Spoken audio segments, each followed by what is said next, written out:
Have you been thinking about starting a podcast but wondering if you're truly ready? How to even determine if you're ready without shooting in the dark and hoping for the best? And most importantly, and you won't believe I'm asking this question as a podcast mentor, what if the smartest first step is not launching your own show after all?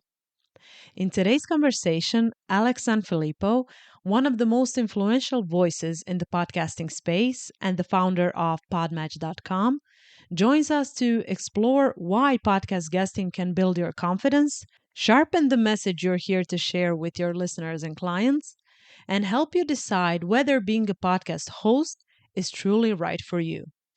So, if you're a solopreneur wearing at least a dozen hats, but wanting to ease yourself into podcasting, then you're going to love this one.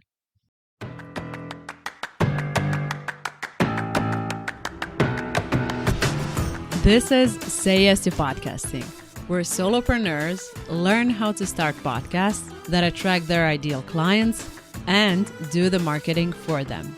I'm your host, Anja Lordanic. Say Yes to Podcasting today.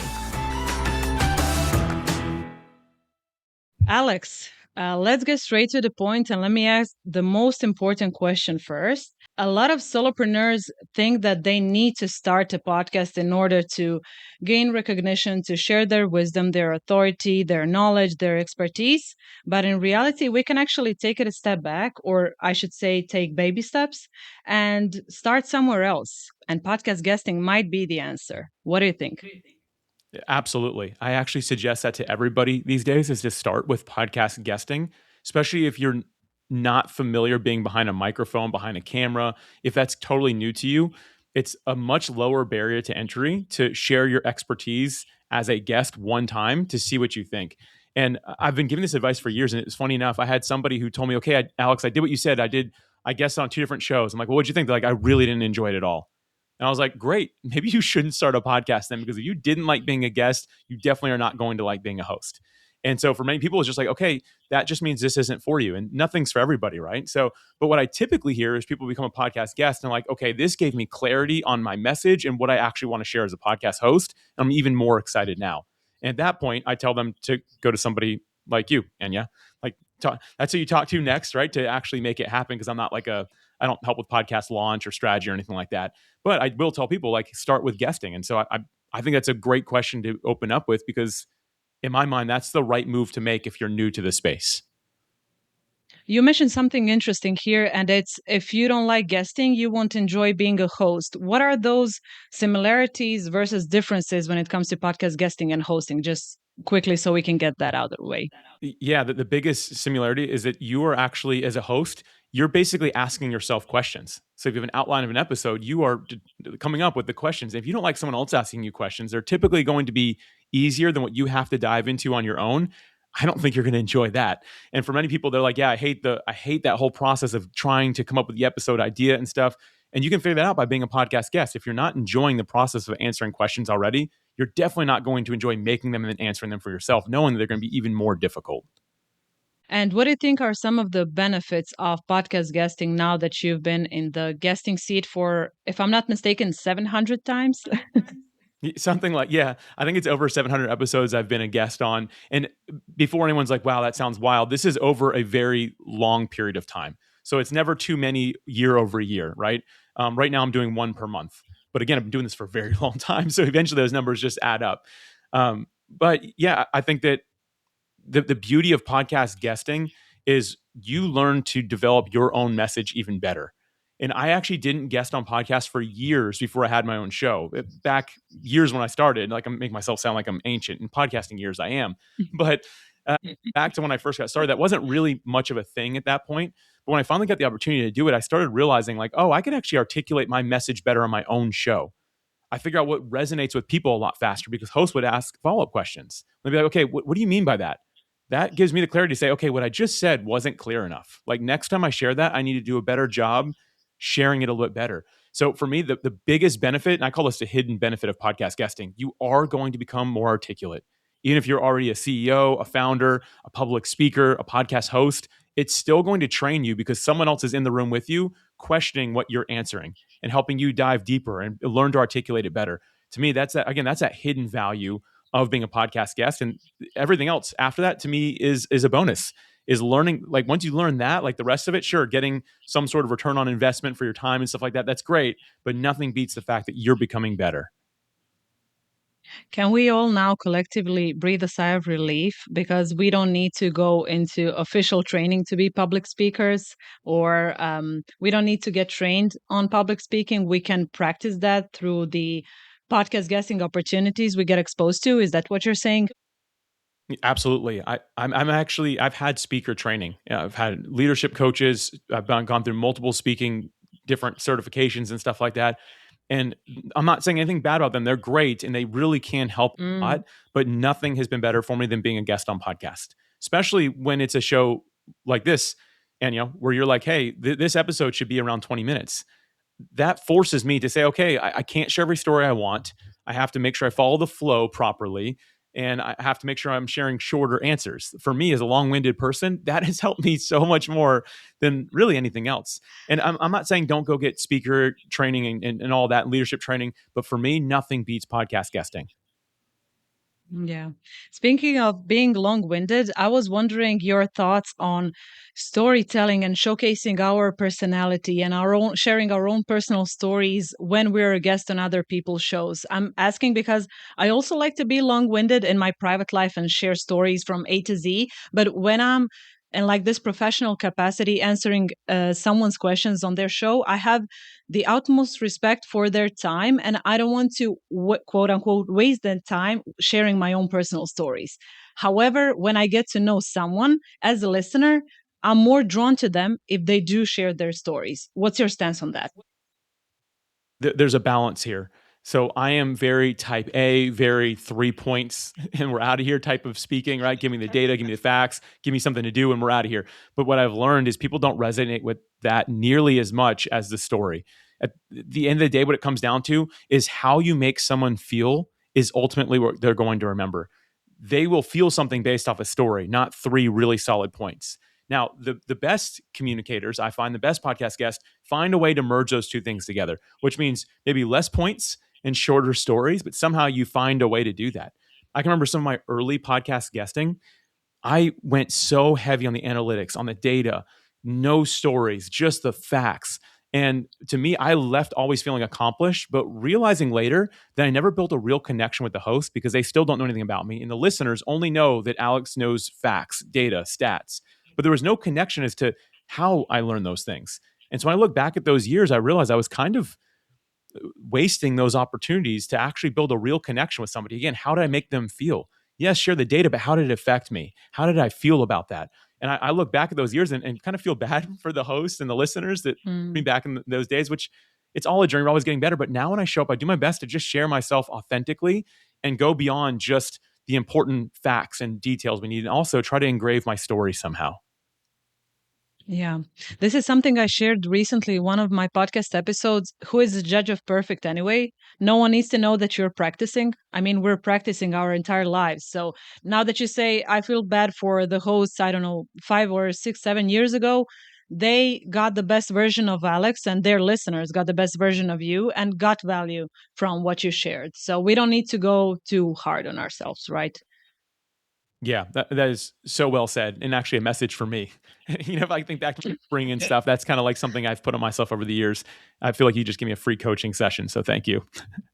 Thank you, because I know you share a lot of value, and there is a lot of value in the stats because we sometimes need to be hit with those hard numbers because those numbers are, especially in the podcasting space, can be very alarming.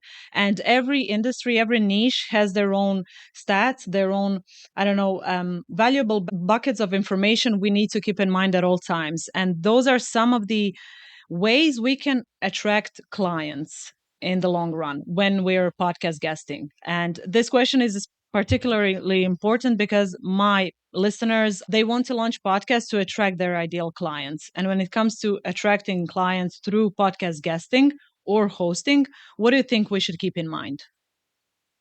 What it's really all about whether you're a host or a guest, is developing know, like, and trust with somebody that's going to be your listener. And so it's not directly your sales funnel. You don't want it to sound like an infomercial where you're just talking about your products and then be like, and sign up here, right? Like there will be a time for that. But what you're looking to do is establish, once again, that know, like, and trust. When people decide to listen to a podcast, they're making a conscious effort to give you whatever amount of time your podcast duration is. Now, I'm not saying they all listen all the way through, but someone will see 30 minutes, 20 minutes and say, okay, the next 20 minutes, this will be in my ears, or I'll be watching it through whichever platform they use.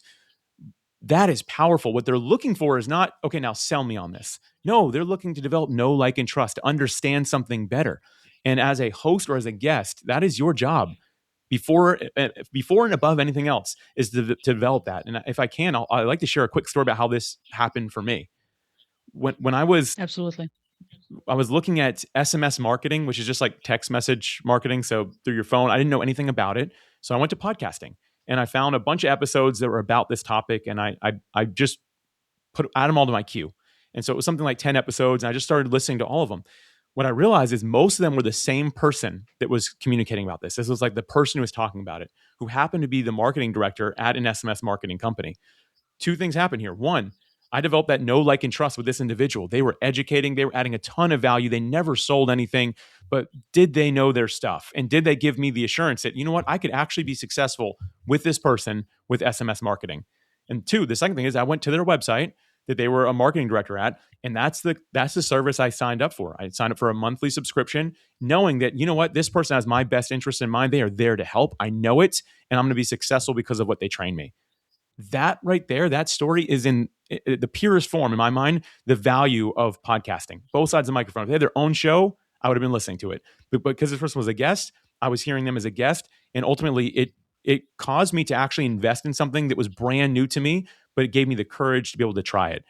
That right there is such a powerful thing that podcasting can do. That's such a great story. And I believe we often underestimate the information, the knowledge, the expertise we possess because we're often so many steps ahead of our potential clients, or in this case, listeners. So that is the first thing I want people to know. But what are some other things that you believe that podcast guests need to actually believe about themselves to be great at this? You have to believe in your message. You have to believe in your purpose. You have to believe that you can actually bring change to somebody else's life. I'm rattling these things off very quick, but these are very complex things for us to like believe in our heart, to believe in our mind. For Mm. many years of my podcast guesting experience and being a host, I doubted myself on both sides of things. Whenever I'd meet a listener that would like randomly somewhere, they would tell me, hey, I've been listening to your show, or I heard you on this podcast, and they'd start talking, I'd immediately feel uneasy. Because I'd be like, because I didn't believe that I could actually help at that level, at the core. And that really was a shame. But I felt bad when they were telling me that they liked what I shared, because I was like, it's probably not the best. It's a bit of imposter syndrome. And we're all going to have that. And I don't believe it ever completely goes away. But we have to remember that we're here to serve, we're here to help somebody. And I think, once again, if we can come up with our message, what we believe it can do, our purpose, and how we can help somebody. And then the next step of that is actually identifying what in the business we call an avatar, which just means your ideal listener. As a host, as a guest, you both have this, right? So when you're guesting, you want to go on shows where you say the listeners of this mirror the avatar, the ideal listener that I know that my purpose, my passion, my message will be able to help and serve. And that's how you know that you're going to show up as a good podcast guest. Because when you say, yes, this show definitely has the people I'm showing up to help, great.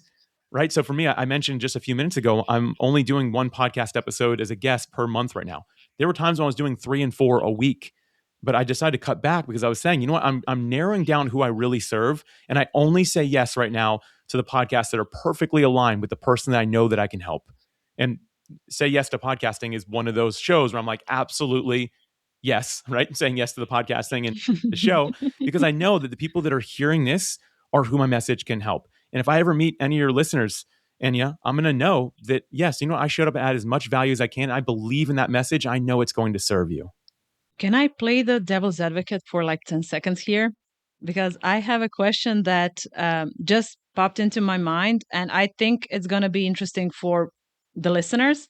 You said I'm very picky and intentional, which we all should be. But if you believe in your message, if you want to spread your message far and wide, does that mean you, at some point, at least in the beginning of your podcast guesting, let's call it a tour, you want to cast a wide net and go to as many shows as possible to spread your message as far and as wide as possible?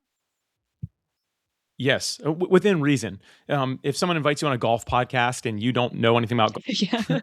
golf, then say no. So within reason, but I'm all for that. And actually, I think it's really insightful that you brought this up because you might not know who what your avatar listens to. You might not know that until you start getting into it. So for me, early on, within reason, I got on all types of shows, and I was able to narrow down based off of feedback I was getting, based off of how well I connected with the host, how well I felt that it went, what people were saying afterwards, all these things. And I was able to kind of narrow it down because what I realized is that just because you talk about, let's just say, growing a marketing agency, let's say that's the product that somebody listening, that's what they're trying to build, that's what they've created. So a marketing agency, and you go on a bunch of marketing podcasts, you might realize, oh, professional marketers don't listen to marketing podcasts. They listen to creative thinking podcasts. They think to writing podcasts. They think to becoming a professional stage speaker podcasts. And you might realize that based on going on those different types of shows, saying, okay, these people listen to this. A great example a friend of mine gave me, he was talking about, he speaks specifically to millionaires. And he's like, I stopped going on business podcasts. I was like, that sounds weird. I was like, so what do you go on? He goes, podcasts about really nice cars, podcasts about boats, podcasts Nice. about airplanes. He's like, because these really wealthy people are not listening to business advice anymore. They're doing that all day, right? They've got professional coaches, they got people in their Mm. corner. They're listening to their hobbies, their cars, their airplanes, their boats.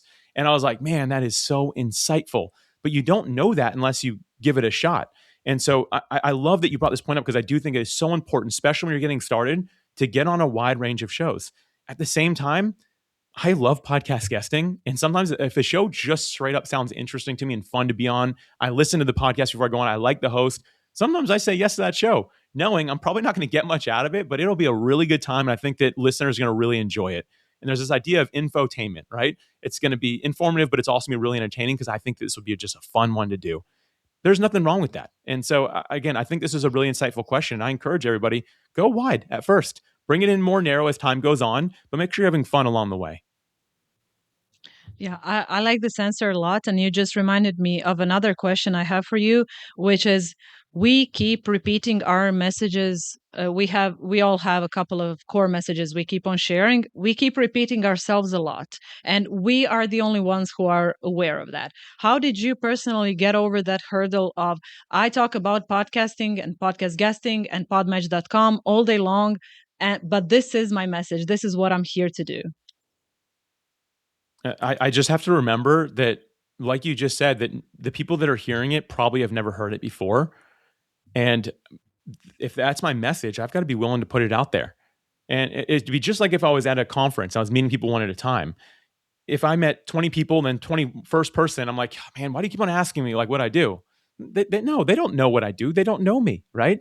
So you just keep on doing that. And it does over time feel a little bit repetitive, but at the same time, it helps you really narrow in that message and understand how to articulate in a way that people understand because you're getting feedback from the host, from listeners every single time you do it.